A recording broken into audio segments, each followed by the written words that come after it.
¿Qué tal amigos? Muy buenas noches. Nuevamente estamos aquí con el gran Marcelo García. Como te prometimos, estamos en la tercera y última entrega de este ciclo, de este miniciclo con Marcelo, hablando de la conexión nazi en la Argentina, con lo cual íbamos a desembocar, como habíamos hablado, con Hitler acá en la Argentina y toda la conexión con el ferrocarril. Nuevamente te cuento a vos que estás del otro lado, que Marcelo vino haciendo hasta todo este momento todo un paneo general, bastante detallado, para ponernos un poquito en autos y para ponernos en contexto de cómo y por qué Hitler acá en la Argentina y esta conexión, lo cual fue muy interesante y les agradecemos a todos por los mensajes, las bendiciones que nos han enviado. Y bueno, sin más, estoy acá con el historicista, investigador, periodista, conductor del ciclo 26 Historia por Canal 26 y generador de contenidos de Canal 26, el gran Marcelo García. Marcelo, ¿cómo estás? Muy buenas noches Hola nuevamente. Luciano, ¿cómo estás? Un placer estar de vuelta acá. Igualmente, igualmente. Por favor. Bueno, Marcelo, habíamos quedado, bueno, En en, suspenso, el rol de Eva, habíamos quedado, uh-huh, creo, y su papel en lo que fue la protección de los intereses del nazismo en la Argentina, que para hacerlo lo más sucinto posible, para no extendernos y poder, sí, después detallar un poquitito más el tema de Hitler en Argentina, documentos, ferrocarriles, como le interesa a la mayoría de quienes están viendo del otro lado, decir simplemente que a partir de 1947, o sea, varios meses después de la llegada de Perón a la presidencia, a principios de 1947, Perón decide hacer una misión, un viaje a Europa, una Europa que todavía en ese momento estaba devastada por los efectos de la Segunda Guerra Mundial, si bien ya uh-huh. empezaba el año 47, pero digamos, muy típico de Perón o de ese tipo de líderes, digamos, cuando llegó el momento no quiso dejar el sillón de la presidencia descubierto, temiendo conspiraciones, bueno, asaltos al poder, y le encomienda a Eva Duarte, a su esposa, la primera dama, hacer ese viaje en representación del gobierno argentino a Europa, ¿sí? Perón le encomienda dos cosas a Evita.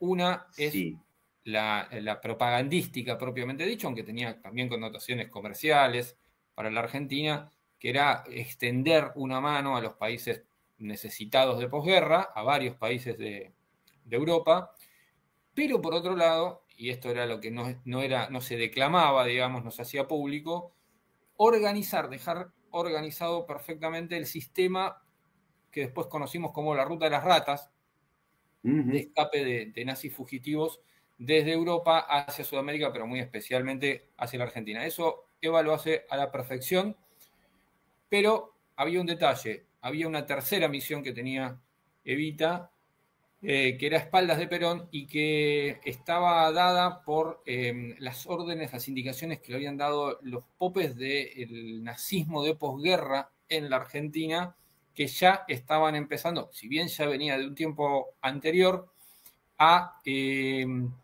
a, a operar, digamos, a un lado y otro del Atlántico, con el lavado de dinero y con la preservación de los bienes alemanes. ¿Sí? Estamos hablando de millones y millones de diferentes formas.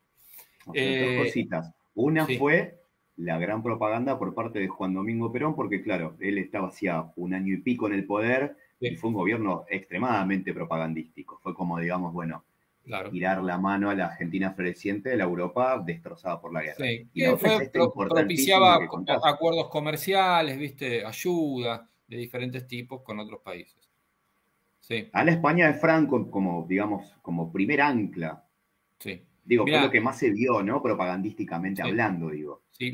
Los puntos más, si bien fueron varios lugares, lo hago lo más corto posible. Eva Ujú. fue en ese viaje a España, pasó por Portugal, tuvo un paso muy fugaz, muy corto por Francia, casi desconocido en ese viaje, estuvo en Italia y termina en Suiza, ¿no? Eso es lo más extraño de ese viaje. Termina en Suiza. Los tres puntos más destacados de todo eso son España, Italia y Suiza. ¿Por qué? Vamos a hablar de lo que más nos atañe, que es la llegada de nazis a la Argentina, y era una de las misiones que le había encomendado Perón. Lo digo al revés, ¿sí? Ese viaje de Evita termina, curiosamente, en Suiza, porque era la misión que tenía que cumplir a espaldas de Perón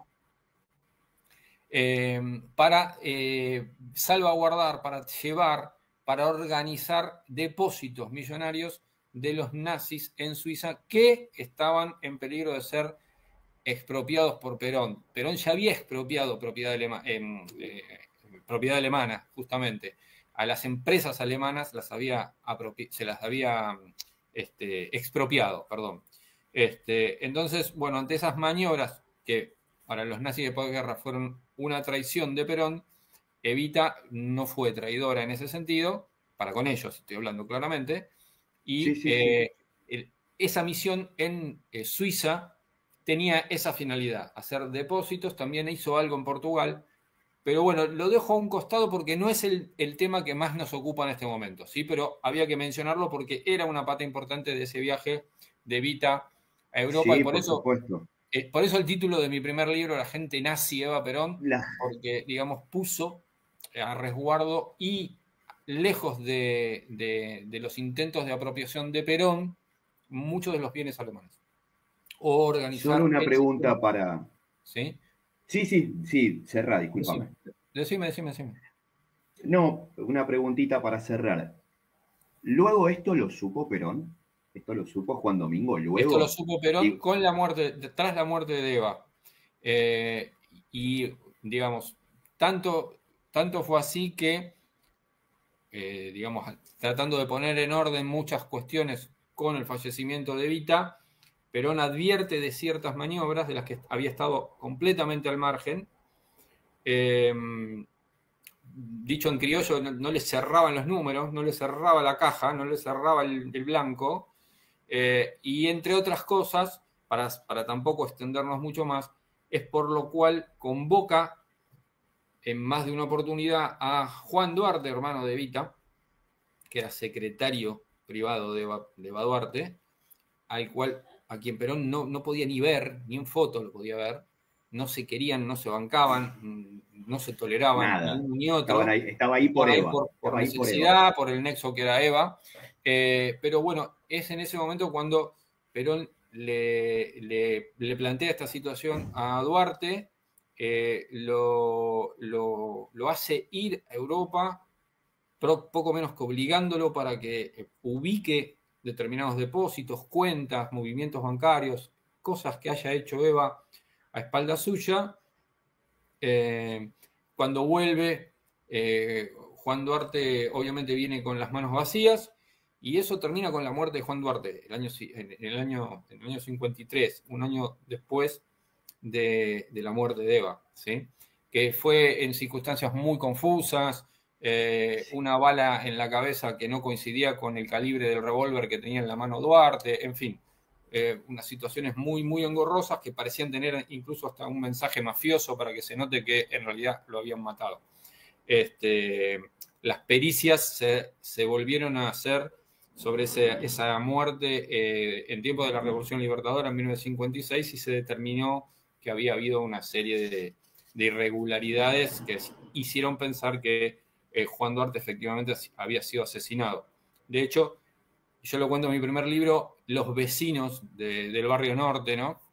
Donde vivía ahí en la calle Callao, casi Libertador, existe todavía el edificio, yo tengo las fotos. Los vecinos habían acuñado la frase de todo el mundo sabe que se suicidó, pero nadie sabe quién lo hizo, ¿sí? Porque era tan artero lo que había sucedido. Esto tiene que ver con esos movimientos a espaldas de Perón que había hecho Eva Duarte en Europa. Dejemos ese punto, pero vayamos, si querés, muy concretamente a mencionar más que nada algunas cuestiones que tienen que ver con lo que hizo Eva, pedido por Perón, en organizar lo que luego conocimos como la ruta de las ratas y la ruta de los conventos.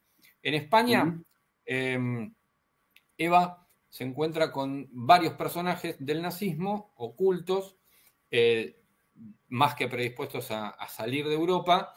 Uno de ellos es Otto Skorzeny, que era el oficial de las SS, conocido en su momento como el hombre más peligroso de Europa, que había sido el hombre que Hitler mismo le había encomendado liberar a Mussolini cuando este había sido secuestrado en 1943.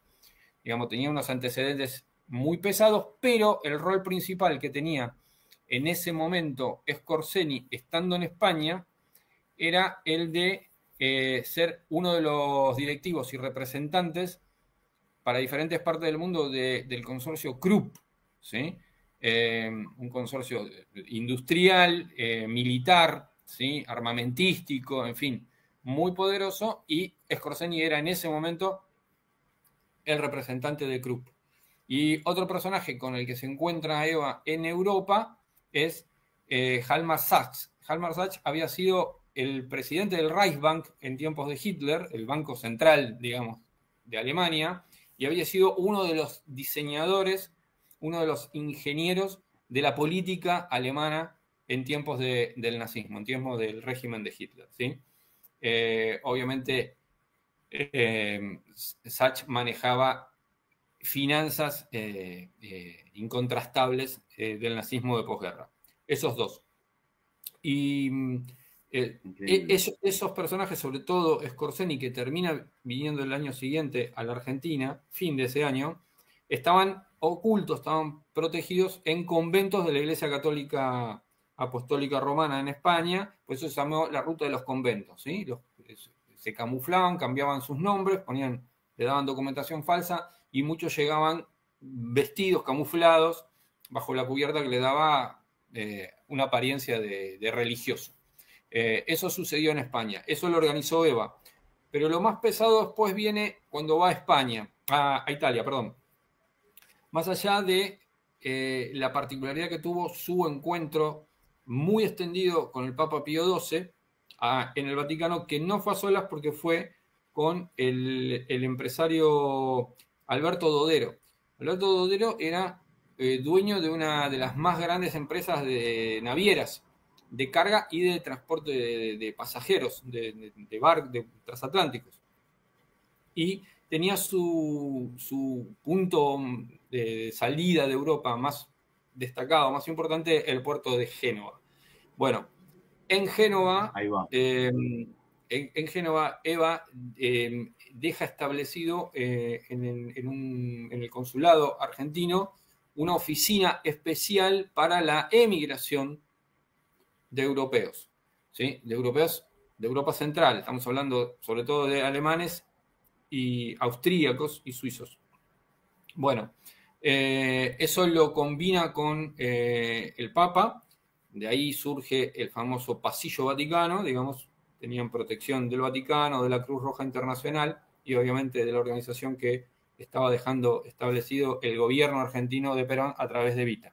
¿Sí? Es como que habían abierto una oficina propia de migraciones ahí en Italia, sí, especialmente para esto, por lo que contaste. Pero especialmente para esto. Es más, para estar a la cabeza de todo ese tramiterío, que era muchísimo, era muy engorroso, trajeron a un suizo que hablaba alemán a Italia, al consulado argentino, que se llamaba Franz Rufiniengo, que hablaba alemán porque justamente todos los que pasaban por ahí hablaban en alemán.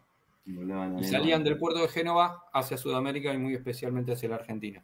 Algo igual, para hacerlo corto y ya pasar al tema que más nos interesa, algo igual hizo en Ginebra, en Suiza, ¿sí? Donde también el consulado dejó establecido este sistema para escape de nazis fugitivos hacia la Argentina. Eso Carlos Fulner, perdona, todo esto fue fundamental, ¿no? En esta tarea, porque me acordaba de haberte escuchado, Carlos Fulner, sí. Que él fue un SS aparte. Era un SS que había sido, no era bien considerado en Alemania, de Alemania había salido, fue a la Argentina, y cuando vuelve a Europa dejó de trabajar para el aparato de seguridad de Walter Schellenberg de los nazis, pero trabajaba para Perón. y en ese viaje fue fundamental. ¿Sí? Me río porque, como la vez pasada, bueno, ¿te acordás? Digo, es buenísimo. El tipo no anduvo allá, no lo quisieron allá. Venite y hace esto acá. Fulner sale espantado de Europa por los nazis y salvó su pellejo de milagro por cuestiones de delitos económicos, ¿no? Por quedarse convueltos. Por quedarse convueltos en determinadas cuestiones que tenían que ver con operaciones de los nazis. ¿De las SS? Sí. Ah, sí. La sacó barata de verdad. Exacto. Bueno. De verdad, en serio. Bueno. Y para cerrar el tema de Evita en Europa, comentar que yo les he pasado un documento muy escueto que tiene solamente una línea digna de destacar, en este caso, que es un documento que es de la inteligencia de la CIA y tiene la declaración final en el año 76, cuando se retira una mujer que se llamaba Elizabeth Friedman, Elizabeth con E, Friedman, que era durante la década del 40, mediados de la década del 40, años 50, era la principal decodificadora de mensajes encriptados, ¿sí? Mensajes en código, ¿sí? Del enemigo. Sí. Pero no solamente durante la guerra, sino también después de la guerra, porque justamente el gobierno de Perón empieza a ser muy monitoreado por los Estados Unidos, dada su posición, digamos, esa tercera posición, no estar con unos, no estar con otros, en fin.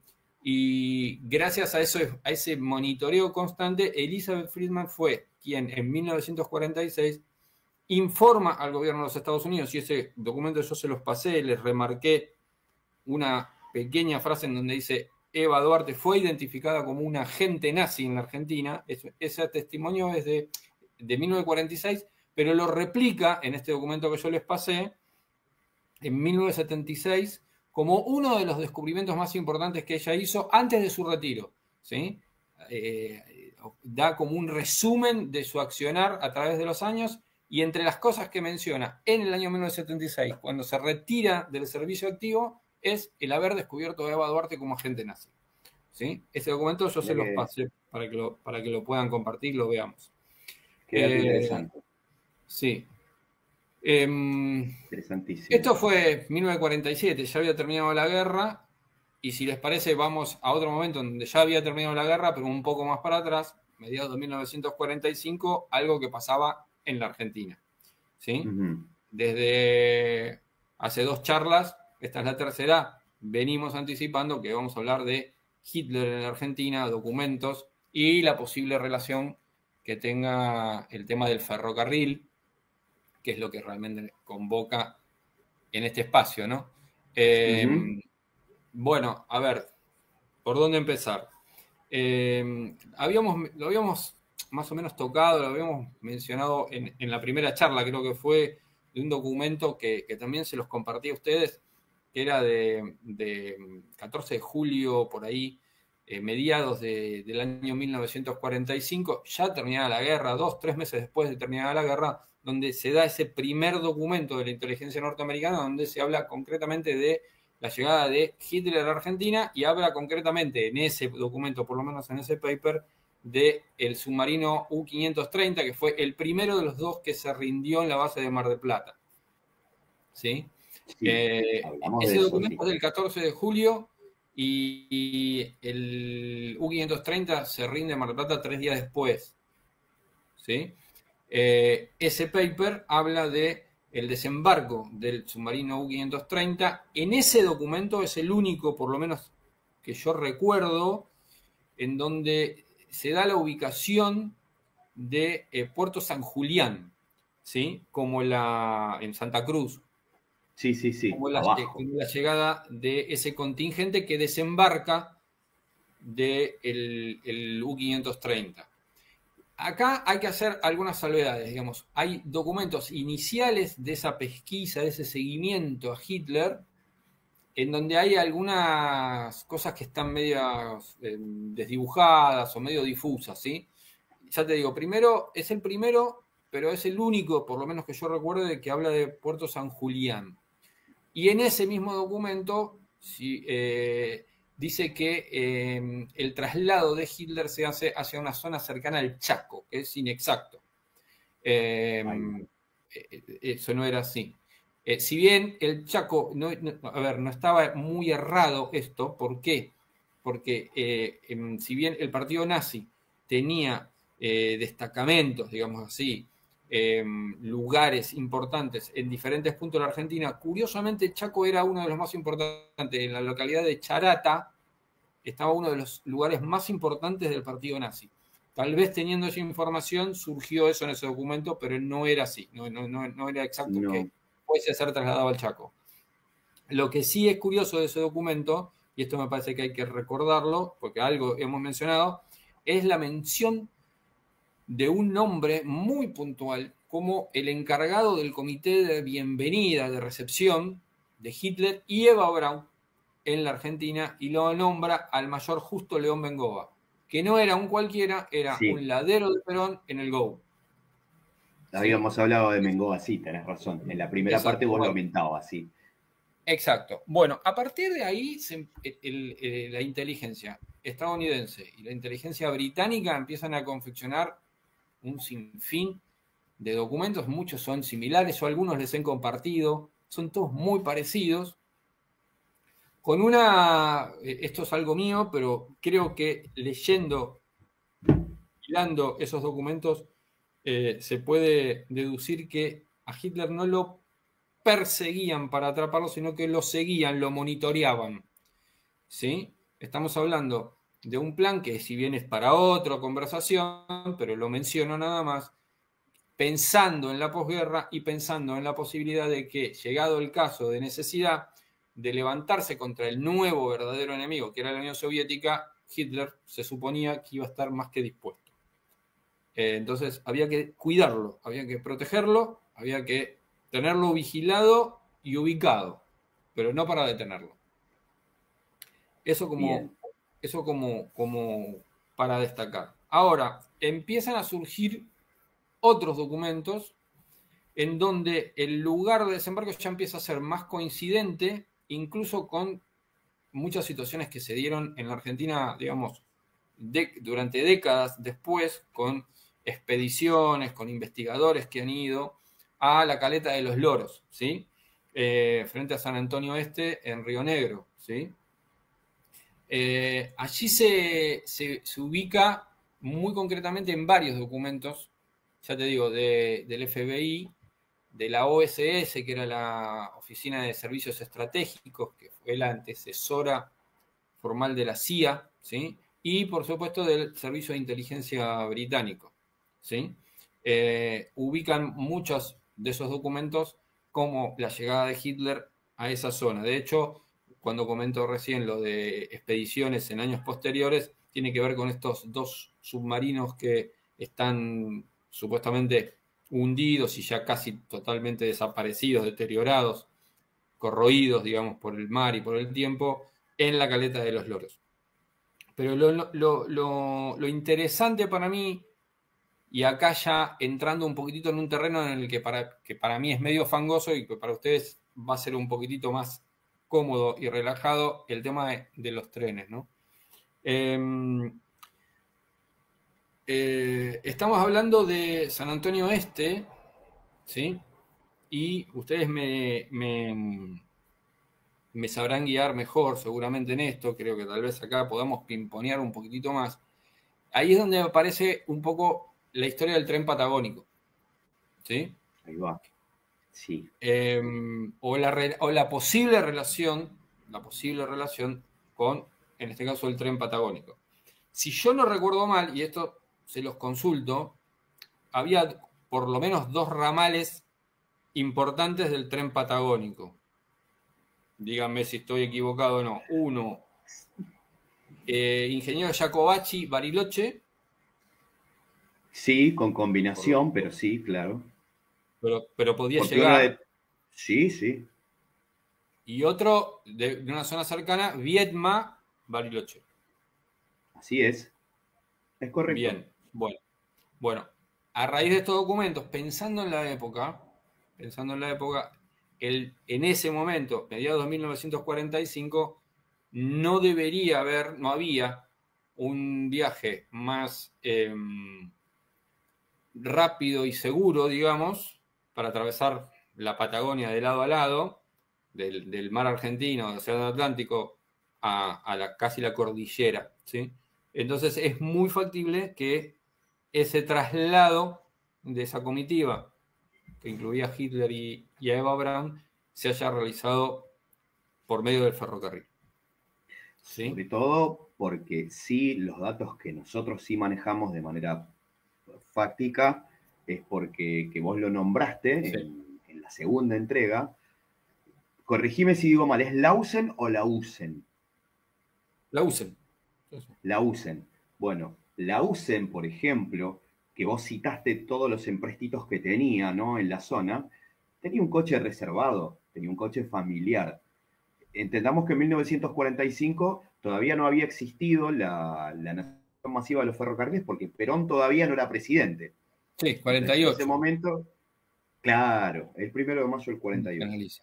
Bueno, Entonces, y el tren sí, patagónico era del Estado, en ese momento era tren patagónico del Estado. Y la sí, USEN y este otro empresario que hablamos, dueño de la Anónima, Braun Menéndez, sí, tenían coches familiares reservados donde tranquilamente, esta parte sí la escuché yo, sí. donde tranquilamente Hitler con Eva Braun, muchos lo manejan en el sur, han viajado hacia la San Ramón, porque la estación de Tenía su propia la estación que estancia, prácticamente entraba a San Ramón y había exactamente, hay una estación dentro de San Ramón. La estación Perito Moreno, claro, si mal no exacto, recuerdo. Bien, exactamente. Ahora solamente le pusieron una tranquera después del tiempo por el claro, tráfico de pasajeros que ha tenido, pero sí claro. es correcto lo que decís. En principio nació como la estación de la estancia. Claro, y no olvidemos que la estancia San Ramón pertenecía en ese momento, desde principio de siglo por lo menos, a el Principado de Schaumburg-Lippe, ¿sí? De Alemania.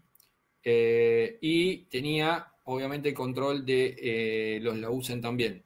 La relación Mm, con Schaumburg-Lippe es tan curiosa, digámoslo así, o tan que de casual para mí no tiene nada, que ustedes recuerdan que en las anteriores charlas tuvimos la mención a Stefan Schaumburg-Lippe, que era uno de las manos derechas del embajador nazi alemán en Buenos Aires, de Edmund von Terman, antes de su expulsión.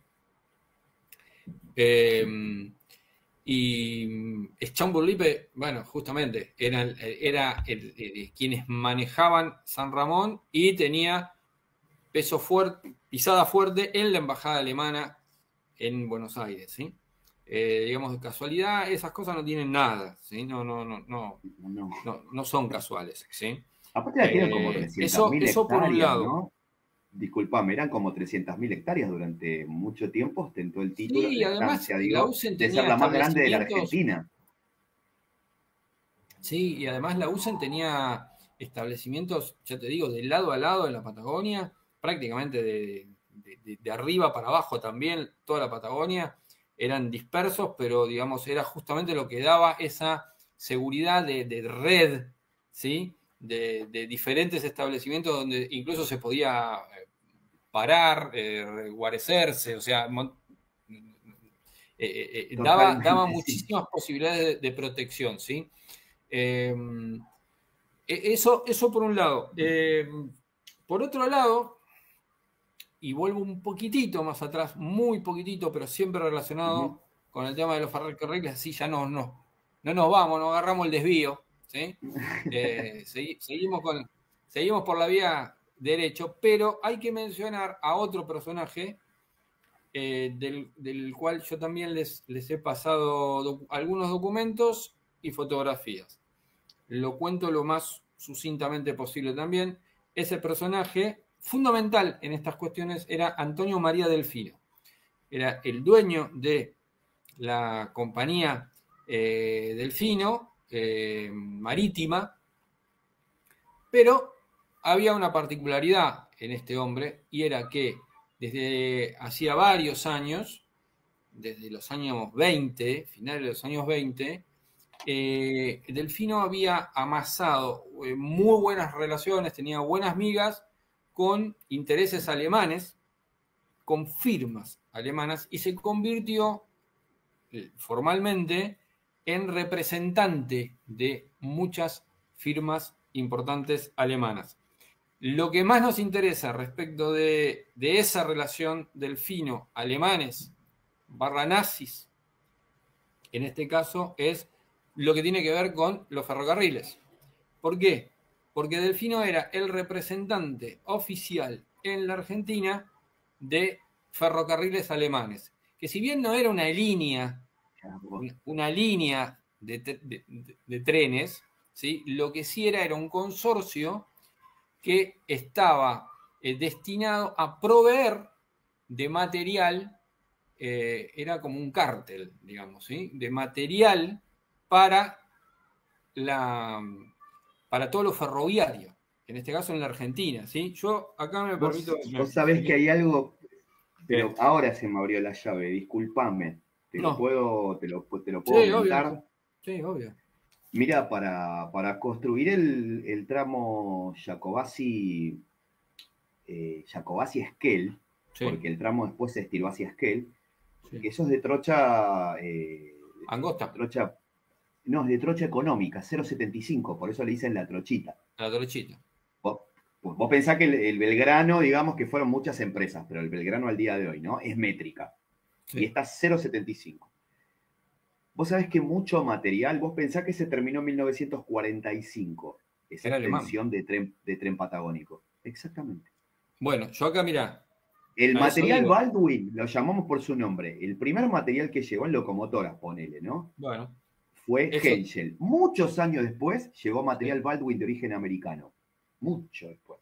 Mirá, bueno, ese dato yo no lo tengo. Lo que sí yo te puedo decir, permítame leerlo sobre todo por los nombres. Sí, sí. Delfino era representante, y tiene que ver con esto que vos estás diciendo, Luciano, era representante de varias firmas alemanas, de varios consorcios alemanes acá en la Argentina. Uno era el consorcio de Siemens. Siemens tenía dos ramas, ¿sí? Claro. Dos ramas. Una era Siemens-Schuckert, que era todo lo referido a la electricidad, ¿sí? A provisión de servicios eléctricos. Y el otro era Siemens Union. ¿Cómo? ¿Y telecomunicaciones entraba ahí? Entiendo que sí, porque la otra rama de Siemens era Siemens Union, ¿sí? Que era todo lo que era obra pública, infraestructura, ¿sí? Construcciones, ¿sí? Trazado de líneas férreas, ¿sí? Vamos encontrando las relaciones, ¿no? Eso sí, por un lado, pero además, y permítame decir que lo lea, esto sí, seguro que lo leo, Delfino era representante de, díganme si está bien los nombres, de Krauss-Maffei. Krauss-Maffei. Sí, claro. Krauss-Maffei. ¿No? Locomotoras. Vaporeras Maffei, sí, Vaporeras Maffei. Bueno. Hubo una cantidad increíble. Y después era, tal vez esto lo sepan, obviamente, seguro lo sepan ustedes, era representante de material rodante y vagones o coches del ferrocarril de un consorcio que se llamaba Orenstein y Koppel. También. ¿Sí? De hecho, otro dato, no tiene que ver con el patagónico del Estado, pero ¿vos te acordás de los viejos coches de la línea C de subte antes de la renovación, que adentro eran de fórmica? Sí, claro. Que hasta no hace mucho tiempo estuvieron en la H, ¿te acordás? Sí, claro. Bueno, escuchá lo que te voy a decir. Siemens, Orenstein and Koppel. Bueno. Ahí está. Todo se une, ¿no? Totalmente. No son como decíamos la otra vez, no son compartimentos de tanco, ¿no? Son vasos comunicantes de un sistema que se fue diseñando y se fue trazando mucho tiempo antes, tal vez para otras cuestiones que después obviamente sirvieron para, en este caso, trazar una línea segura, en este caso para Hitler, para que llegue Sí, sí, sí, hasta sí. Yo, algún otro punto de la disculpame, Patagonia. lo voy a Sí, decir, disculpame, y sí, ese streaming también lo voy a decir. Yo me estoy sí. cagando de gusto con esto que estamos teniendo ahora, ¿eh? Bueno, me ¿Sabes? alegro. A mí me gusta mucho. Pero quería hacerles ese punteo de las relaciones de Delfino y todavía falta más, ¿sí? Que tal vez sea lo más pesado y lo más pregnante para relacionar, para linkear directamente algo que después seguramente se vio reflejado con ese posible viaje de Hitler, nosotros creemos que sí, entren desde el mar argentino hasta algún punto de la Patagonia, en este caso la estancia San Ramón en cercanías de Bariloche. Delfino tenía en la Argentina un socio muy importante, yo también le compartí a ustedes fotos de Ujú. este personaje, que se llamaba Hans Gert Winter, Winter como invierno, ¿sí? Ah, En Winter. inglés, Hans Gert Winter. Hans Gert Winter era un nazi alemán, venido directamente de Alemania para cuidar esos intereses de, en este caso, este consorcio de ferrocarriles alemanes a la Argentina. Tenía las oficinas en el mismo lugar declarado de empresa Delfino en la calle Florida al 400, creo que, si mal no recuerdo, creo que 439, hoy ahí en ese solar hay una galería, está a media cuadra de la calle Corrientes, entre Corrientes y La Valle, ¿sí? Hay una enorme galería, ¿sí? Ese solar y el edificio que estaba arriba era el edificio donde estaba Delfino, donde estaba Ferrocarriles Alemanes. Si pasan, Mirá mírenlo, vos. es el lugar nada más, ¿no? Pero, No te aseguro que voy a ir, ¿eh? bueno, después te voy a pasar, creo que es 439, si mal no recuerdo, es Perfecto. Florida 439. Pero es la única galería enorme que vas a ver ahí. Yendo por Florida hacia Corrientes de la mano izquierda. Bueno, pero vuelvo a Hans-Gerd Winter. Hans-Gerd Winter tenía dos características salientes, más allá de ser nazi alemán y ser el representante de ferrocarriles alemanes, acá socio a la par de Delfino, era uno de los integrantes de la llamada Etapendienst. ¿Ustedes escucharon hablar de la Etapendienst alguna vez? Sí, Bueno, la sí, Etapendienst entre era, todo esto lo escuché lo hablar, sí, contamos, lo contamos para sí. quien no sepa del otro lado, la Tapendiense era el sistema de espionaje, de inteligencia naval de los nazis, establecido en diferentes puntos del mundo, en casi todas partes del mundo, sobre todo en puertos, ¿sí? Sobre todo en puertos donde hubiera movimiento enemigo a los intereses del nazismo, hacían justamente eso, inteligencia naval, sobre todo con buques mercantes, que era lo principal, lo más importante que en una guerra se quería tirar al fondo del mar. De hecho, las manadas de submarinos alemanes lo primero que tiraban y hundían eran buques mercantes, más que buques militares o navales, ¿sí? De la Armada, digo. Y Hans-Gerd Winter era uno de los efectivos más importantes de la Tapendiense en toda Sudamérica. Estaba acá en Buenos Aires y trabajaba al lado de Antonio Delfino, ¿sí? Yo les compartí unas fotos de Hans-Gerd Winter en diferentes circunstancias con diferentes personajes que cuando los empezamos a ver, a nombrar, sorprenden.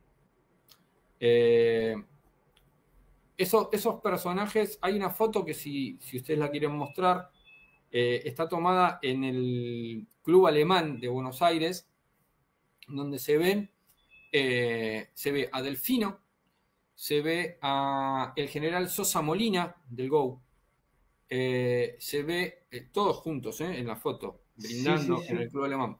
Se lo ve al embajador nazi Edmund von Terman, se lo ve a Hans-Gerd Winter y en el extremo derecho de la foto se lo ve a Carlos Silveira. Carlos Silveira era el editor en ese momento de una revista, un pasquín recontra pronazi, antisemita, rabioso, virulento, que se llamaba Clarinada. Clarinada es la antecesora. En Clarinada trabajaba ya como redactor, como editor, quien fuera después el fundador del diario Clarín, Roberto Noble. ¿Sí? ¿En serio? Bueno, yo les pasé también una fotografía en la que se ve a Hans-Gerd Winter con una plana mayor de la revista Caras y Caretas, ¿sí? En la redacción de Caras y Caretas. Bueno, en esa fotografía, cuando ustedes la compartan, vamos a ver en el extremo izquierdo de esa fotografía a un joven Roberto Noble, que era integrante del staff de esa revista y era uno de los pro-nazis de ese momento. Tanto fue así que en el año 38 era una de las personas que estaba en la platea del Luna Park en el acto nazi. El famoso acto nazi del 38. Digamos, o sea, de paso fue para... el mayor acto, ¿no? Fuera de Alemania nazi, el mayor acto fue ese, tengo entendido. En el 37 había habido uno igual de los nazis. En el 36 había habido otro igual, pero de los fascistas italianos, que habían llenado el Luna Park. ¿Sí? Del fascismo italiano, que habían venido representantes del régimen de allá y todo. Y más áspero todavía. Sí. Y me queda la duda simplemente del acto que hubo en el año 39 en el Madison Square Garden de Nueva York, que se llenó igual que el Luna Park de nazis. Estarán casi a la par, digamos, ¿sí? El acto del Madison Square Garden en el año 39 lo organizó la llamada German American Bund. Era el partido nazi en Estados Unidos. El partido nazi en Estados Unidos. ¿Sí? Lucían los uniformes, todo igual, exactamente igual. Pero digo, me queda la duda de cuál fue el más grande, pero indudablemente el del año 38 en el Luna Park fue impactante porque el tema es que había casi la misma cantidad de gente afuera en el año del 38, que es lo que no se ve obviamente en las fotos. Por eso se dice... Hubo revueltas, hablaron, ¿no? Sí, hubo revueltas. Hubo grescas, hubo pogromos de los nazis que salieron del acto en barrios vecinos, o sea, rotura de locales, incendios. Fue un desastre.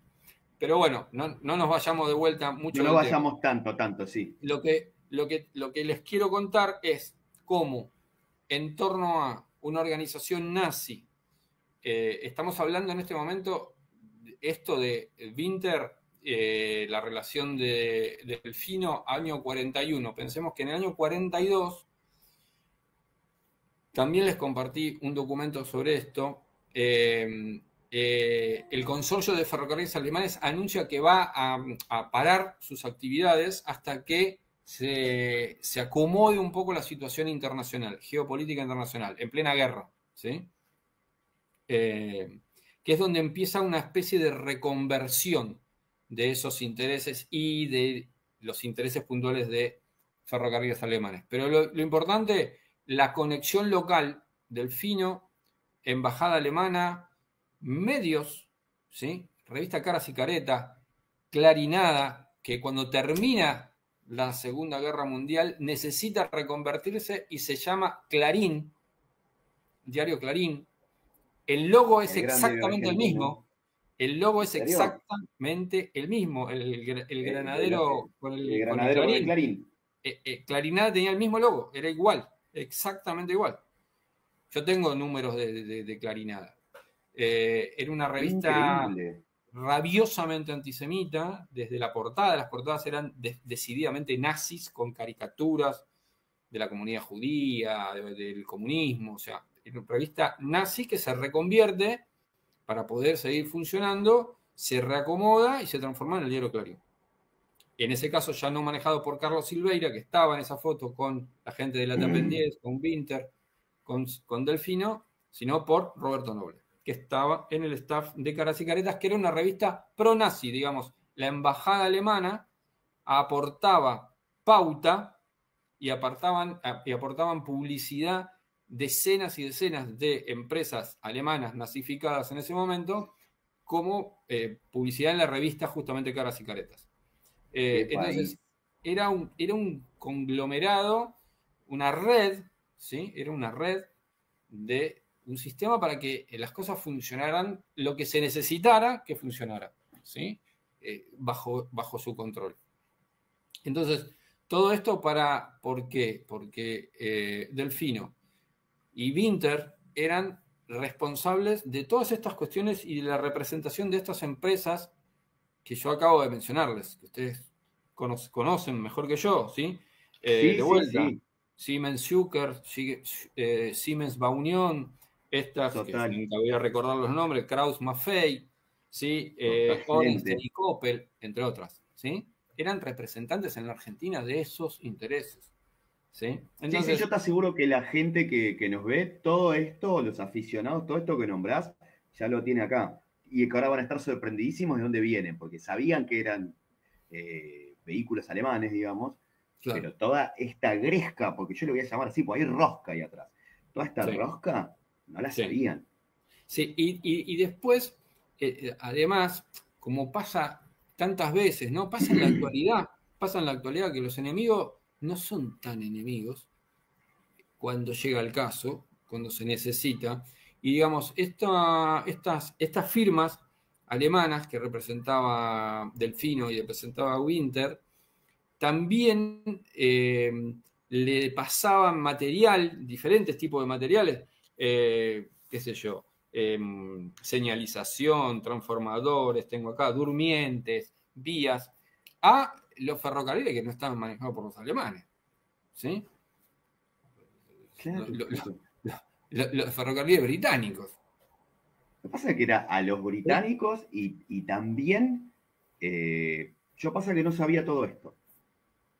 Yo merezco serte honesto. O sea, vos me contás de ponerle señalización, transformadores, durmientes, material. Yo sabía hasta ahí, Sí, pero no sabía todo este dato que es tan profundo, donde se araña un poco más en la pared y sale puf, sí, porque, perdón que lo diga de esta forma.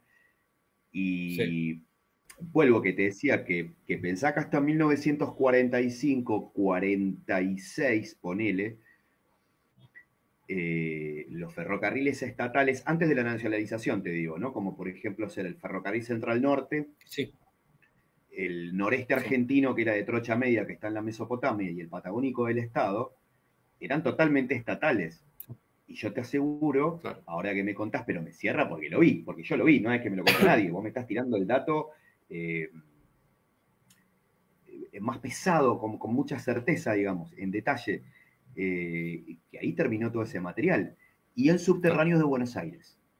Ah, mira, eso no El lo sabía. subterráneo, claro, subterráneos de Buenos Aires, sacando lo que es la línea B, que era Terminal Central de Buenos Aires de los hermanos Lacroce. Los Ujú. hermanos Lacroce tenían el Central de Buenos Aires, también ferrocarril, ¿no? Que es lo que es hoy la línea Urquiza hasta Sí, Zárate. sí. Después las otras líneas, y salvo la A, eran del Estado, Ajá. eran estatales. Y vos fíjate que en la C, por ejemplo, tenían los coches Orestein Coppel Siemens, entre tantos otros.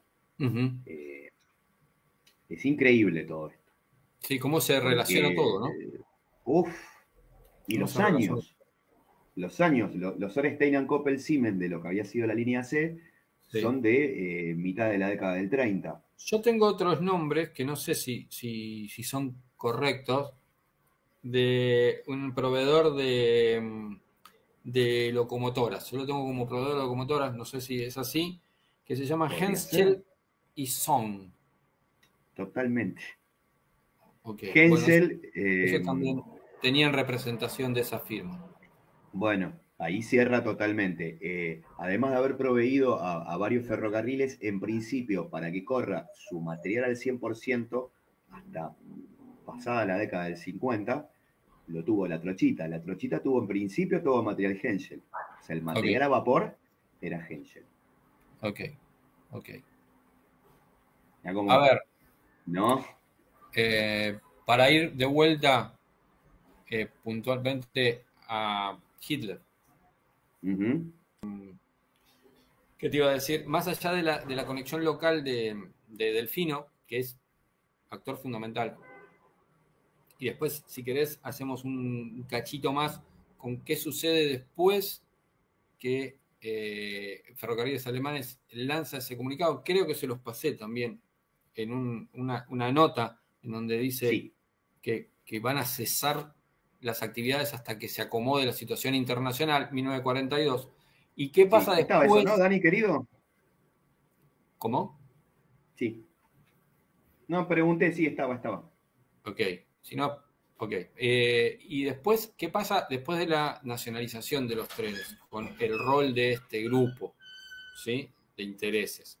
Pero a lo que voy es un nombre fundamental que relaciona llegada de submarinos, nazi fugitivo, Hitler, Argentina y ferrocarriles es Hans-Gerd Winter, ¿sí?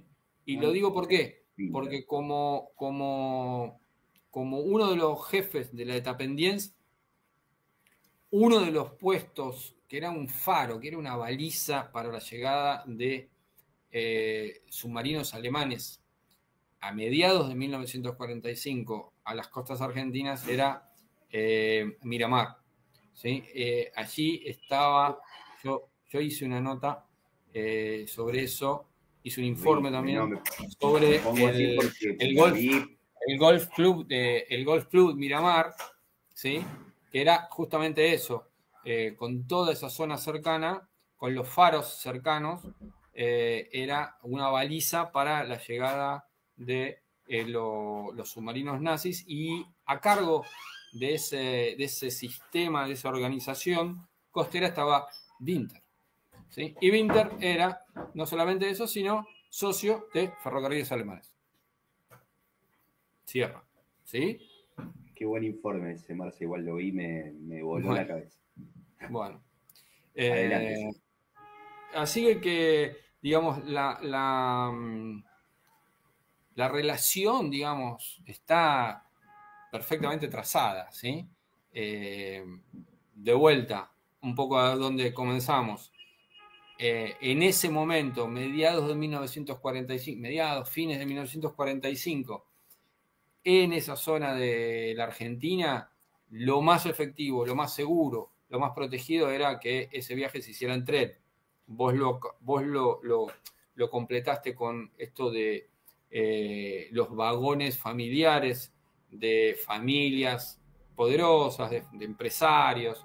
Sí, vos nombraste los Lausen Menéndez, que y si Brown bien Menéndez, estaban instalados, la base era Chile, digamos, pero ellos pasaban, venían, iban permanentemente a la Patagonia, Argentina, atravesaban la Patagonia también. Además de su material acá en la Argentina, te agrego, independientemente de que ellos estén en Chile, eso está certificado. Ellos tenían y más de uno, claro. Ellos tenían sus coches reservados. ¿Vos sabés si hay registro, se han conservado algunos de esos coches? Hay uno, tengo que... en realidad tengo que contactarme con alguien para poder ir, pero sé de uno que estuvo en San Antonio Este y que pasó a Viedma, y de Viedma a San Antonio Este, y que era el de Lausen. Bueno. No el de Brown Menéndez, el de Lausen. O sea, el de Brown Menéndez se sabe que existió, porque viste que hay registros, pero desapareció. El de Lausen, sí. Y estuvo mucho tiempo en San Antonio Este, y te digo más. Ese coche, cuando se estatiza todo, si bien Tren Patagónico siempre fue Tren Patagónico del Estado, pero no estaba bajo la administración de FEA o Ferrocarriles Argentinos, ¿no? Viste, cuando Perón crea la empresa estatal. Bueno, pasa la administración Roca, y ese coche era del personal jerárquico del ferrocarril Roca cuando iba al sur. O sea, se maltrató un tiempo. Pero después lo recuperan y lo dejaron... Qué raro. Lamentablemente. Qué raro algo que se maltrate acá, que no se cuide, que no se preserve. Que no se cuide, que no se preserve. Después con el tiempo, bueno, siempre digo, las nuevas generaciones a veces parecen mentira, pues, se preocupan un poco más apasionados de la historia y se preocupan más. Pero sé que ese coche tiene vida, sé que ese coche existe. Bueno, bien, interesante. A mí me llama la atención. Yo es lo que les puedo aportar, digamos, sobre la relación de los nazis con los trenes, ¿no? Por supuesto, también ahí ahí les pasé también unos documentos que son más de color, que son algunas denuncias que tienen que ver con alguna mención al ferrocarril. Pero bueno, en realidad lo que más nos interesaba, y me parece que un poquitito, aunque sea la punta del ovillo, la tiramos con esto, que será para darle otras vueltas de rosca, pero más o menos trazamos las relaciones como para tratar de sostener al menos una teoría. No tengo cómo demostrarlo, no tengo cómo comprobarlo, pero por lo menos para empezar a trazar una teoría de la más que posible chance de que ese contingente que llegaba con Hitler viajara en el tren patagónico hacia San Ramón. Si me permitís, ya cerrando, te aporto algo que yo lo vi. Pero vos sabés que ese día yo no tenía cámara encima, no tenía nada, no era época de smartphone, por eso te digo, claro. ¿No? Vos sabés que durante mucho tiempo se han encontrado latas de combustible con la esvástica y se especulaba que eran alemanas. Y en realidad no. Acá durante mucho tiempo, que era subsidiaria de Hell, existía la marca Energina. Que Energina tenía la esvástica al revés. Pero la esvástica al revés. Sí. Tenía la esvástica al revés. Pero, esto te lo cuento porque yo sé que seguro vos lo sabés, pero se encontraron, y esto yo lo sé y yo lo vi, a mí no me lo contó nadie, yo lo vi, se encontraron tambores redondos de aceite con el águila y la esvástica. O sea, ahí no hay energía, no hay nada. No. El águila y la esvástica. Estos temas lo hablábamos un poco antes de empezar la charla y que quede registrado.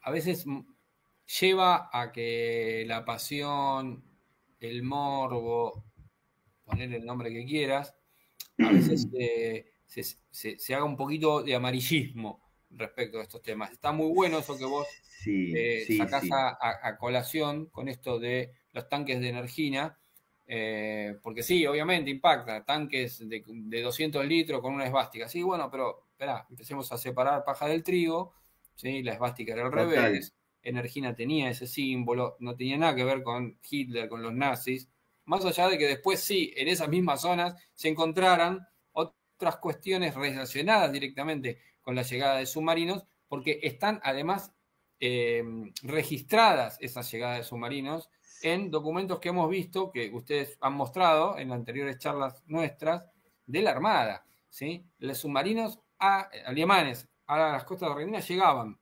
Punto. ¿Sí? No, y así cierro, este tambor, por eso digo, es lamentable porque yo quiero ir a lo que vos decís, al documento que lo acompaña, y por eso digo, lamentablemente queda mi relato, porque en el año que lo vi y donde estaba, que no existía el smartphone y demás, yo tenía 15 años, estamos hablando del año 94, un tambor grandísimo de fuel oil directamente con la esvástica y el águila, así que para mí, de vuelta, voy a apelar a tu forma. No puedo asegurarlo porque no tengo el dato, pero si vos me preguntás a mí de modo personal, te digo, sí, yo lo vi. Sí. No me lo contó nadie. Nos pasa a todos en diferentes circunstancias, en diferentes momentos de la vida, que vos hay algo que lo sabés, pero no lo podés demostrar. No lo puedo demostrar. ¿Viste? Nos pasa a todos, ¿viste? Hay cosas que sabés que son así. No estoy hablando puntualmente de submarinos alemanes o de Hitler, de cualquier cosa. Cualquier cosa, sí. La cuestión está en, digamos, tener la suficiente ecuanimidad, el equilibrio, como para no volverse amarillista y que, digamos, hemos presentado muchas cosas. Por eso me parece que estuvo piola esta charla, esta conversación, sobre todo con los soportes que ustedes me dieron a mí, porque, digamos, yo, el detalle de lo técnico, de todas estas líneas ferras y el detalle de que vos me diste, no lo tengo, no lo tenía. Te aseguro que fue un ida y vuelta. Es que sí, claro. Porque yo no tenía de quién y quién eran los empresarios que han tenido que ver. Claro, o sea, cuando vos ves exactamente, de ahí sí podemos afirmar que había un link directo, ¿sí? Entre las empresas ferroviarias y los intereses nazis, ¿sí? Y los intereses nacen. Incluso vendiéndole diferentes cosas, diferentes cuestiones relativas a las actividades ferroviarias a los británicos, ¿sí? A los Y británicos, claro. y a los trenes del Estado, ¿sí? Entonces, y además con un recorrido como el que decíamos, ¿no? Que arranca en el mar argentino y termina dentro de la estancia San Ramón. San Ramón y prácticamente en la cordillera. Para mí eso Dicho con todas las letras, la estancia San Ramón, para quien tal vez no esté advertido, fue uno de los primeros lugares en donde paró Hitler en la Argentina. hago una observación y te doy el pie a que cierres porque estoy viendo la hora y entiendo Bueno. que tenés, compromisos. Yo creo que lo más emblemático fue el Patagónico. Primero, no solamente por la San Ramón, sino por donde desembocaba, es decir, terminaba en Bariloche. Claro. Y sabemos que Bariloche es una ciudad alemana desde el minuto cero. Sí, claro. Hay mucha gente que no lo sabe. Hay gente que cree, claro, hay gente que cree que los alemanes fueron después por la nostalgia de lo paisajístico con los Alpes. No. Que influía también, obviamente, puede influir, pero no entonces, era la motivación. Me cierra por ahí totalmente porque digo, claro, la conexión, el tren, y era estatal, y los años, los 30. ¿Vos pensás que Bariloche es descubierta prácticamente descubierta por Wilhelm Canaris, que era después, en el régimen de Hitler, fue el jefe de inteligencia prácticamente, naval, del régimen, y la descubre después de haber escapado. A ver, Canaris era un marino que participó en la batalla de las Malvinas entre las fuerzas británicas y las fuerzas alemanas, un buque, el Dresden, en el que iba Canaris, que era un joven oficial, logra escapar de los británicos, pasa por el estrecho de Magallanes y se oculta en Chile, creo que era, si no me equivoco, en Osorno o alguna zona por el estilo, y logra escapar con ayuda del consulado alemán, atraviesa la cordillera y cae en Bariloche, ¿sí? Y ahí descubre que Bariloche, además de estas cuestiones, como vos decías, de lo pintoresco, de lo paisajístico, del clima, de las similitudes con Alemania, que en ese momento, aunque parezca mentira, era secundario para Canaris, la importancia que le encontró fue la cercanía, la posibilidad del paso al Pacífico muy cercano, con los pasos a través de la cordillera, en fin, un montón de cuestiones que le hicieron advertir la importancia estratégica prácticamente que podía tener una ciudad como Bariloche. Después con un nombre falso logró atravesar la Patagonia, Canaris, llegó hasta la costa del mar argentino, pudo llegar hasta Buenos Aires y de Buenos Aires volver a Europa, ¿no? Y hacer toda la carrera que después hizo, ¿sí? Y plantear ante Hitler la importancia que tenía la Patagonia argentina. ¿Sí? Y estamos hablando de un tipo, ¿sí? Realmente tipos que veían 20, 30, 40 años para adelante. ¿Cómo pasa con los grandes líderes y estrategas, incluso hoy en la actualidad, ¿no? Sí, claro. Para mí Canaris, en el término correcto del uso de la palabra, ¿no? Un tipo extraordinario. Canaris es un hombre extraordinario. Sumamente capaz para lo suyo, ¿no? Para sus propios intereses, obviamente. ¿De acuerdo? Por eso digo en el buen uso del término, ¿no? Extraordinario. Ahí está. Exacto. Así que bueno, en fin, creo que más o menos dimos un que sí, bastante cerradito de esta relación. Completo, con mucho detalle que te puedo asegurar que yo sé que a la gente le va a encantar. Aparte, acollarado un tema como este, que bueno, la conexión nazi en Argentina apasiona mucho. Y te voy a hacer una pregunta personal con respecto a este tema. Te cierro con esto y me voy porque esta te la tengo que hacer porque a mí me generó duda. Qué nervio. Sí, mirá, no, es con respecto a esto. Y mirá cómo te lo voy a preguntar, que tiene que ver conmigo. Che, escuchame una cosa. ¿Viste que se especula? Te dicen, no, pero Hitler estaba todo enfermo y todo tembleque. ¿Y cómo te crees que podía aguantar en un submarino, un U-boat que era así estrechito? Yo tengo entendido que no, que se podía aguantar tranquilamente Mirá, en un U-boat. dos cosas. Yo abono a la teoría de la llegada de Hitler en un submarino. ¿Sí? Por documentos, digamos, ¿no? Sí, sí, sí. Pero también es cierto que hay algún documento, si logro reubicarlo, después te lo paso, en donde se habla de un vuelo, ¿sí? También, que no lo descarto. ¿Por qué no lo descarto? Porque más allá de estas cuestiones de salud, y que ahora te respondo lo que yo pienso sobre eso, de las condiciones físicas de Hitler, de la salud, del estado de salud. Hubo un episodio que está relatado en un documento de la policía de la provincia de Buenos Aires a mediados de 1945, que se dio, es un episodio que se dio en la estancia Moromar. La estancia Moromar existe todavía cerca de Necochea, está a unos cuantos kilómetros para adentro de la costa, pero existe. Está entonces y ahora manejada por un consorcio que se llama Sociedad Safico. La Sociedad Safico es un consorcio de firmas alemanas. Bueno, si ustedes van por la calle Corrientes, creo que es al 400, Corrientes y San Martín, en pleno centro porteño, ¿sí? Van a ver Sí, de la sí. mano derecha de la avenida Corrientes un edificio que dice Edificio Safico, ¿sí? Es un edificio monumental, enorme, está sobre la mitad de cuadra, a mano derecha, dice afuera Edificio Safico.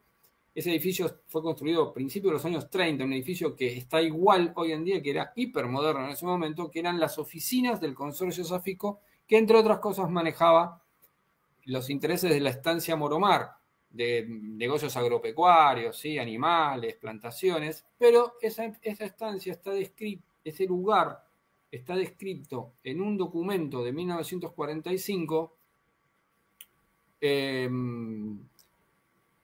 con un incidente que se dio entre efectivos de la policía de la provincia de Buenos Aires que siguieron a un contingente de alemanes que había desembarcado de una zona cercana y en la costa, en Necochea, y que llevó a alguien adentro de esa estancia y que se produjo un tiroteo. Eso está documentado en un paper.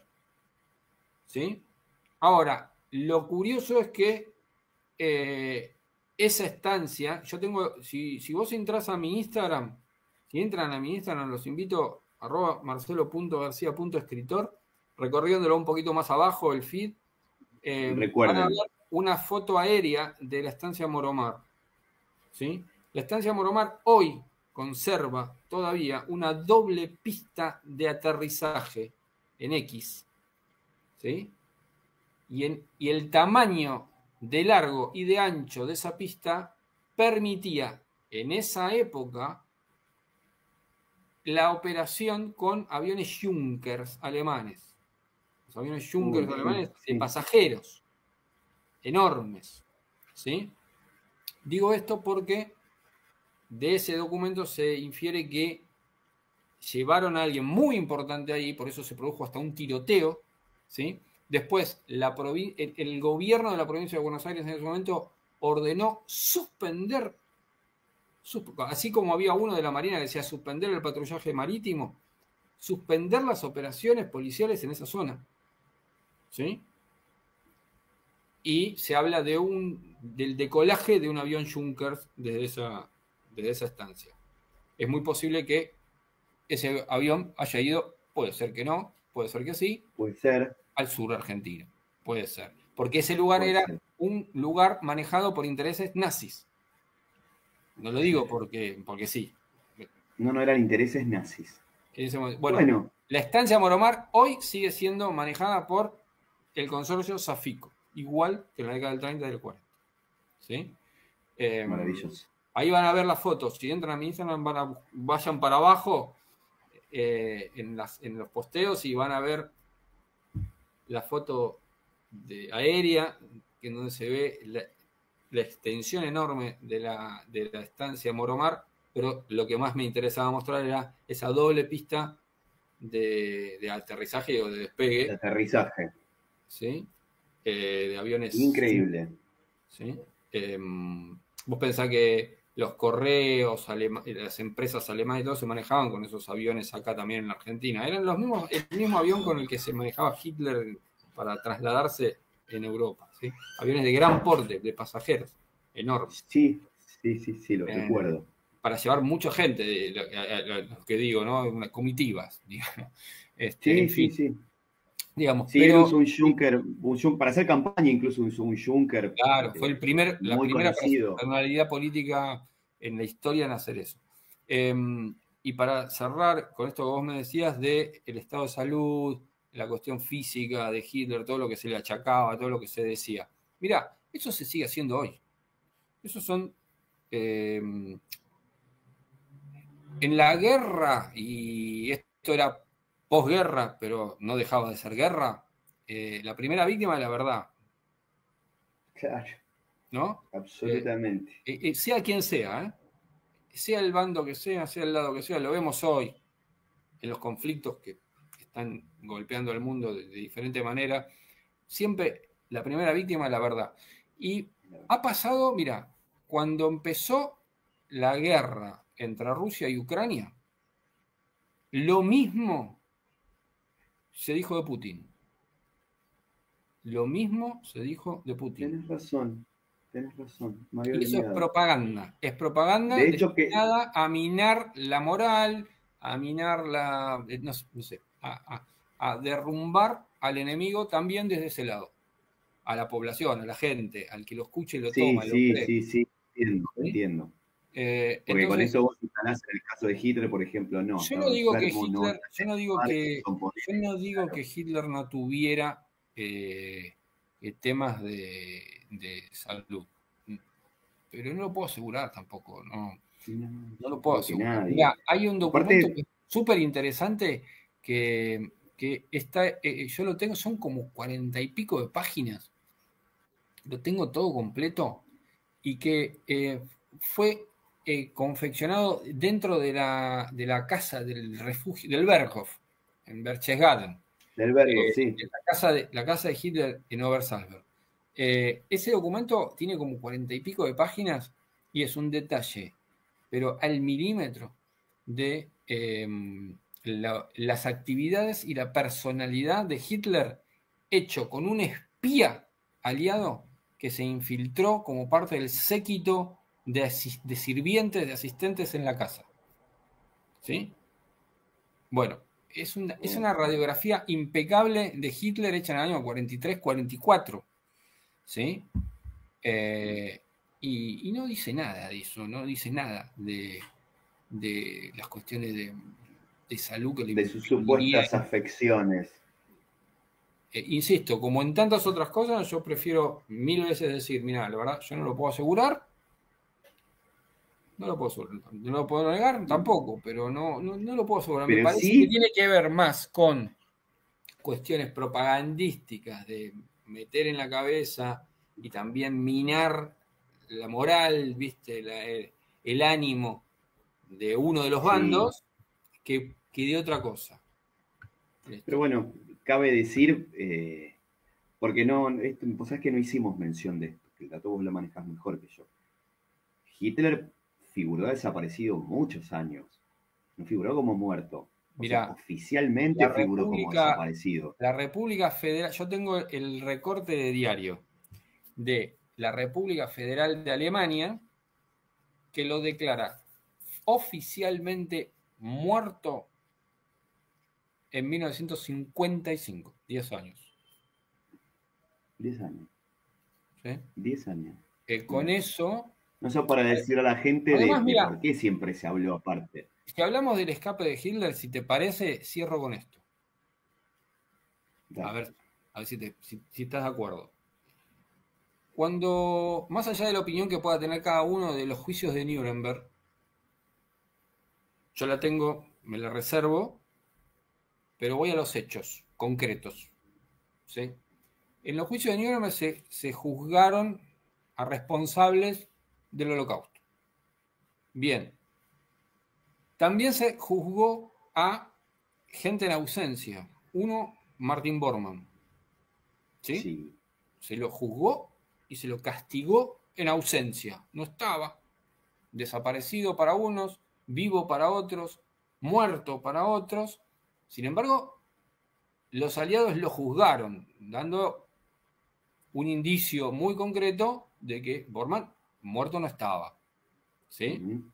Ahora, de los juicios de Nuremberg, decime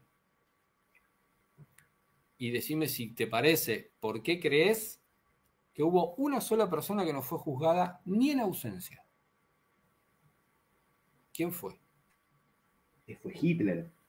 Ni claro. siquiera en ausencia. El máximo responsable no fue juzgado. El máximo responsable. El máximo. Igual te llama la atención. Fue juzgada gente subordinada en ausencia, pero no el máximo responsable. Pero no el máximo responsable. Una sola finalidad, que se cierra ese ciclo con el anuncio formal de la República Federal de Alemania en 1955. Insisto, yo tengo el recorte del diario, ¿eh?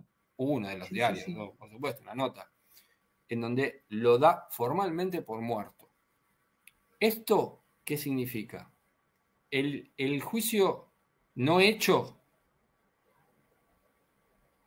deja a esa persona, en este caso Hitler, como una persona que no tiene que rendir cuentas ante la justicia. Está liberado. Sí, porque, insisto, se han juzgado subordinados en ausencia y han sido condenados a muerte en ausencia. ¿Sí? Pero el objetivo de... No estoy diciendo que ese haya sido el objetivo final de Nuremberg. ¿Sí? Pero a los hechos concretos, no, pero... lo que hicieron, vamos a sacarle la intencionalidad. ¿Sí? Pero lo que lograron fue que Hitler fuera una persona que de estar viva no tuviera que rendir cuentas ante la justicia. Pues no estaba siendo juzgado. No fue juzgado. ¿Sí? Eso te da la pauta de una planificación de un escape. Y en ese escape estaban directamente involucrados los servicios de inteligencia norteamericanos y los servicios de inteligencia británicos, y tanto fue así que en mayo de 1945, cuando se produce la caída de Berlín, las fuerzas británicas venían por un lado, las fuerzas norteamericanas venían por otro, y las fuerzas rusas venían por otro lado. Los norteamericanos y los británicos frenaron el avance a Berlín y no entraron a Berlín. No entraron a Berlín. Entraron los rusos a Berlín. Los soviéticos, más que los rusos. El nuevo enemigo, ya en ese momento, eran los rusos. Y la idea, y fue lo que sucedió, era que Hitler se les escapara a los rusos. Nosotros no tuvimos nada que ver. Quisiste entrar vos, entraste y se te escapó. No lograste demostrar que estaba muerto. ¿Sí? Entre eso, Nuremberg, y 10 años después, decir que Hitler recién ahí muerto, ¿sí? Eso, más todo lo que pasó con todo esto que estuvimos hablando toda la noche, sí. Hitler podía caminar tranquilo. Y agregar también lo que dijo Stalin, ¿no? Porque dicen, no, pasa que Stalin después se desdijo. Sí, todo lo que quiera. ¿En España o en Argentina dijo? Stalin desde el minuto cero dijo, ¿está en España o en Argentina? En España o en Argentina. Stalin, sí, correcto. Lo dijo en la conferencia de Yalta. ¿Sí? Donde se repartieron el equilibrio de la fuerzas repartija del mundo, ¿no? Y la torta del mundo. ¿Sí? Donde nació el nuevo orden mundial. Pero a lo que voy es, todo cierra para una zona liberada.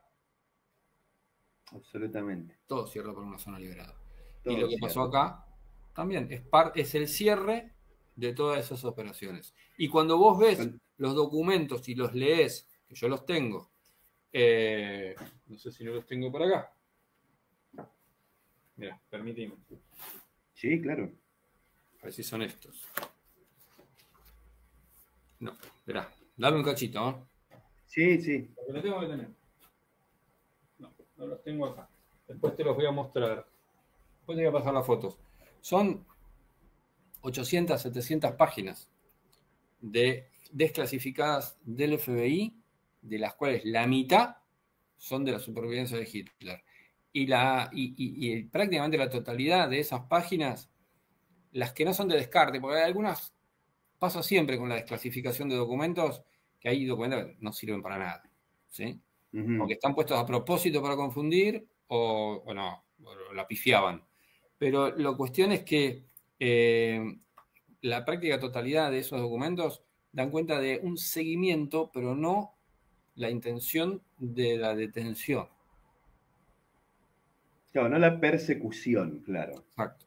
No la persecución como El una ubicarlo, finalidad, ¿no? dónde estaba, dónde iba, qué hacía, dónde no estaba, dónde se lo vio.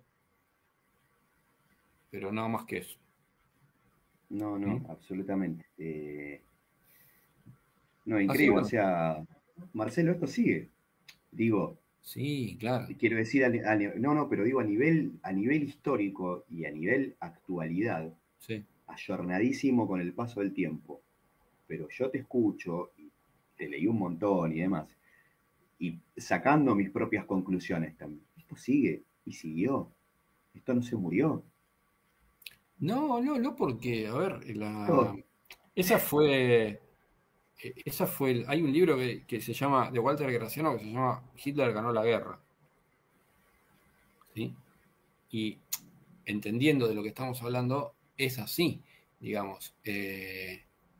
Se habló durante mucho tiempo de el plan para gestar un cuarto Reich, y se habló de un cuarto Reich en la Argentina. Hay documentos que hablan sobre la planificación de un cuarto Reich en la Argentina, y de hecho, personajes como Bormann, ¿sí? O como los nazis de posguerra, que en su momento no eran tan destacados, pero después cobraron notoriedad, que yo, Hans Rudel, que estuvo acá en la Argentina, que se sacó varias fotos, yo las tengo también, publicadas en mi Instagram, están con Perón. En fin, la idea no era hacer un Reich con las mismas características que tuvo esa barbarie nazi sí, del régimen de Hitler, sino que ese cuarto Reich es un poco lo que vemos hoy en el mundo, ¿sí?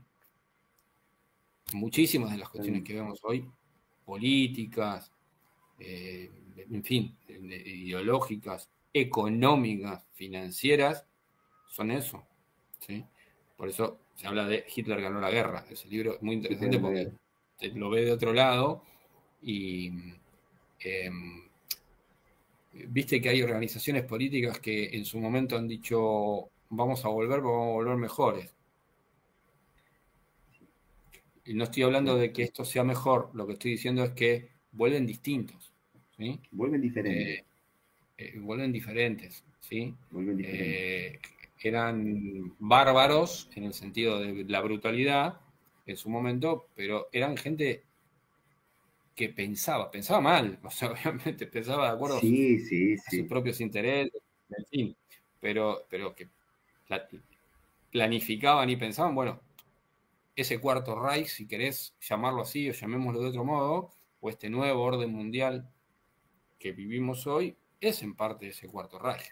Sí, yo, como te conté privado, y lo digo sin vergüenza porque entiendo que fue un hombre que aprendió. Yo te lo de José Antonio Primo de Rivera, pero lo que dijo sobre el nazismo, porque él estuvo en Alemania.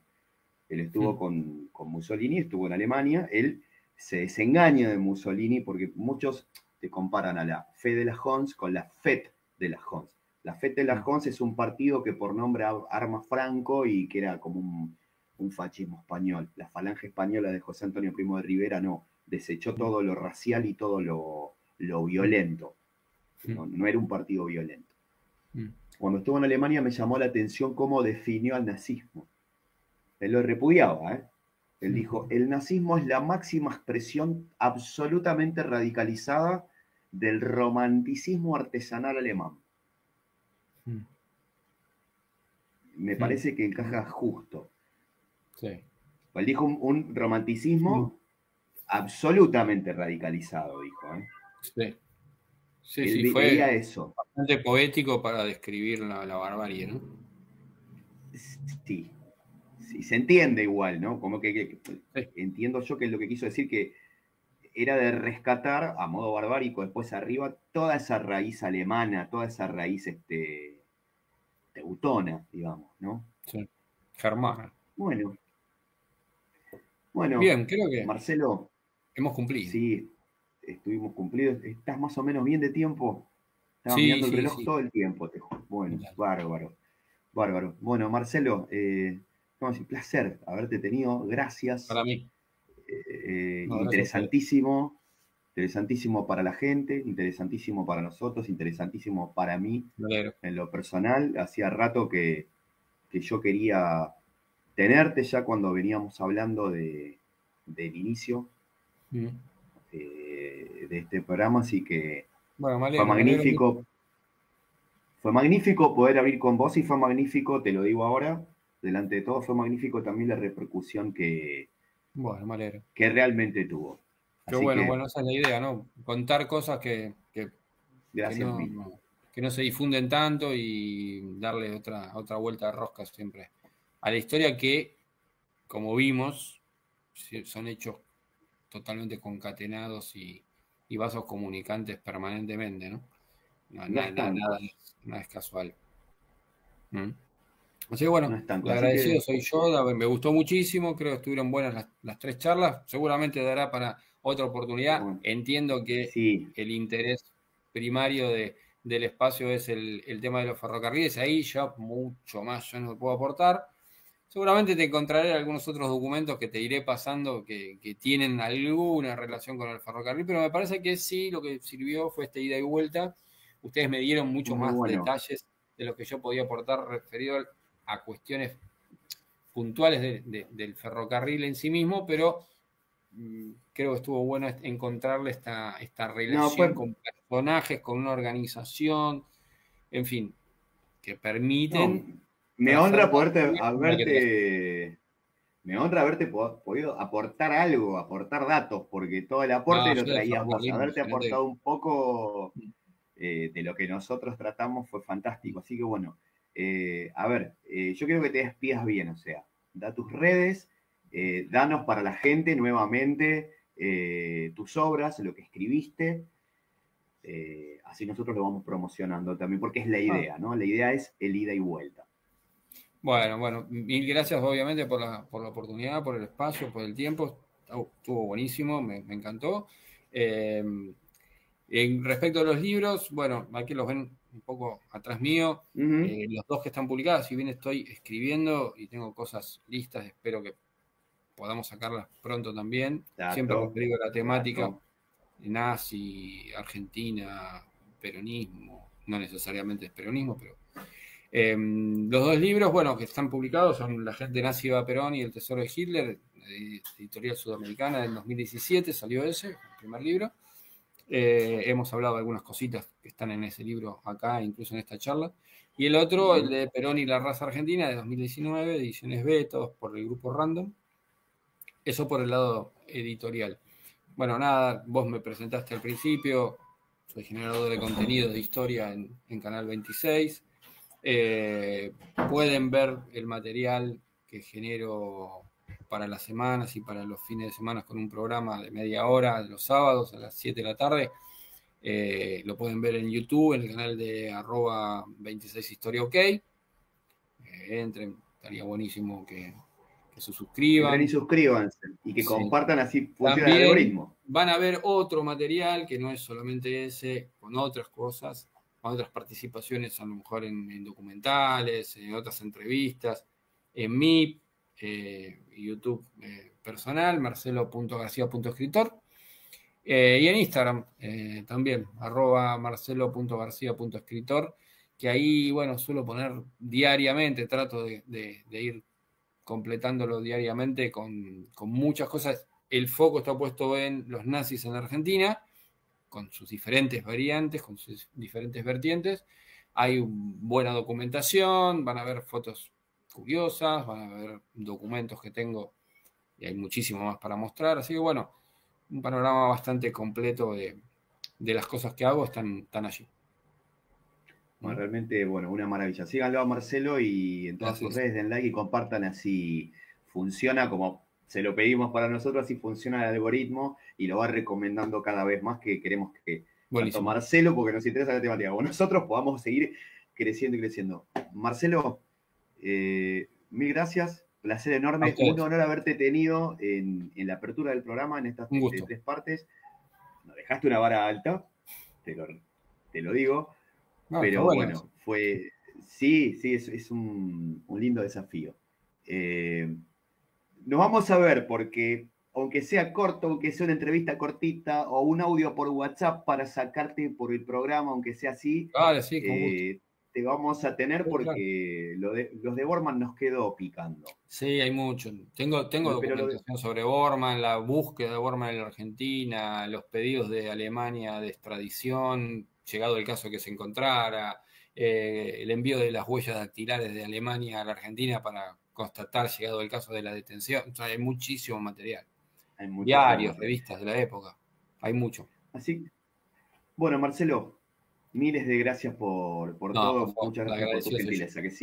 Que sigas muy bien. El abrazo de Igual, siempre igual. y nos vemos pronto. Igual. Nos vemos. Gracias por todo. No, al contrario. Chao. Chau, chau.